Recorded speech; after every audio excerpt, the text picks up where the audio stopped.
It's the worst of the CBC for October 3rd, 2019, the show where I watch the CBC so you don't have to. All right, let's get to it.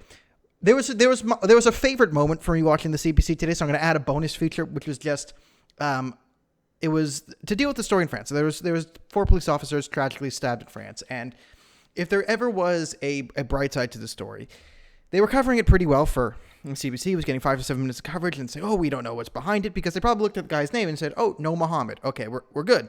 So we can push this out, become a big story. And then there was a live update, and then Suhana Marchand's reading. And we're getting a live update on this story right now that apparently the attacker had recently converted to Islam. Are we sure? Okay, yes, it's been confirmed by, this news station. Okay, so crediting them. And we will keep you posted. And you just saw the story melt away right in front of your eyes right there. And then it has gotten a lot less coverage since that news came out. Why? I have no idea. I thought we still don't know what the motive could be. What could the motive possibly be? I have a guess. All right, so biggest omission and worst covered story, again, melts together like it usually does here. So as we all know, Orange Man bad. And the CBC is, of course, covering the Trump impeachment story. It's 5 to 10 minutes for every 1 hour news cycle because whatever. Now, they're bringing on to the standard lies, or the standard coverage here is they were covering Trump's sort of accusations against Biden, the Ukraine, or whatever, and they said the line that there is zero evidence, no evidence. They didn't say circumstantial. They said no evidence of Joe Biden's misconduct in the Ukraine. Now, so zero evidence of Trump's claims. Now, I'm actually going to defend this statement for a minute here, but then take it apart. If you want to make the case that there is zero evidence that Joe Biden, withheld money for the Ukraine, whatever, here's what you do. Because there is video evidence, and I've showed video evidence on the show of Joe Biden saying he's withholding $1 billion of aid from the Ukraine unless they fire this specific prosecutor who happened to be looking into a company his son was on the board of for no good reason.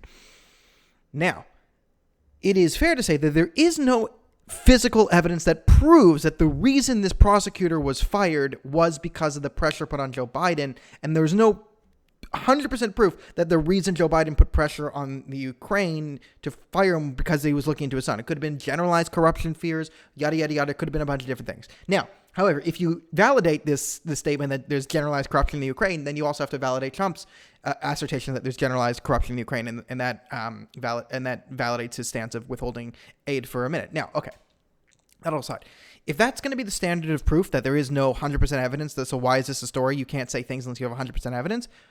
Well, there is no evidence then that links Donald Trump to Ukraine. There is no 100% definitive evidence that proves that there was a quid pro quo. Even the phone call does not show a quid pro quo. It shows Trump mentioning Biden, it mentioning things in Ukraine, talking about Giuliani, who probably should never be on TV again.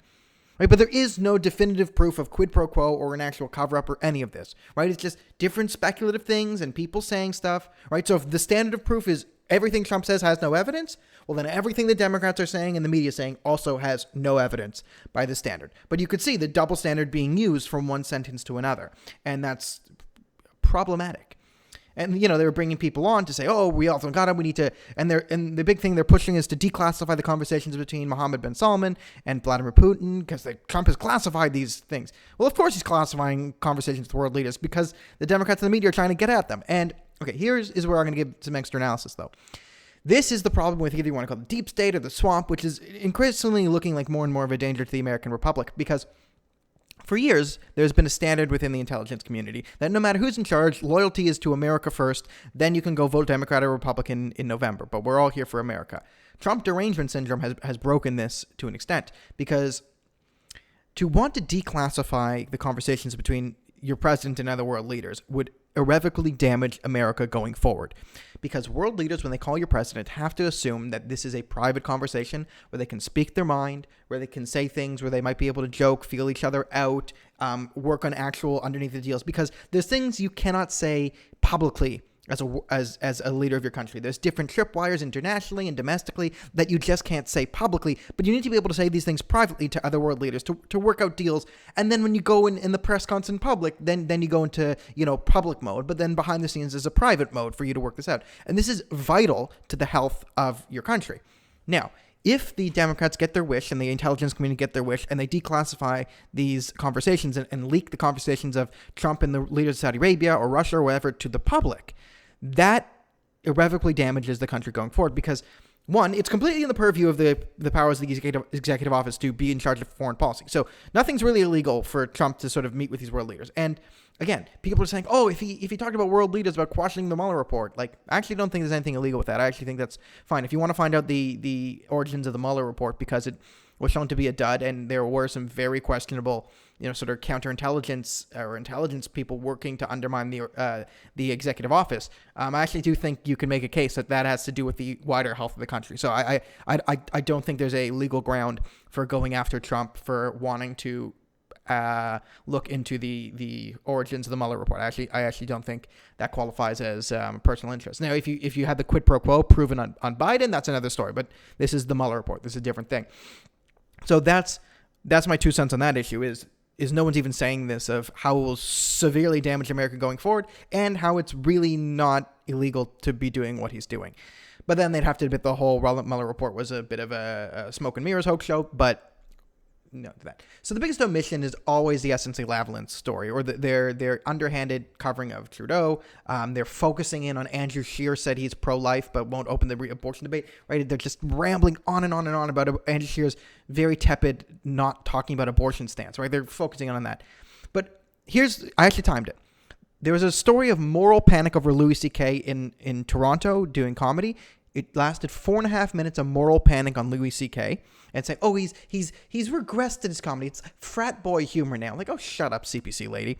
But the 4.5 minutes on that is more time combined than all the coverage of SNC-Lavalin from the start of the election until now.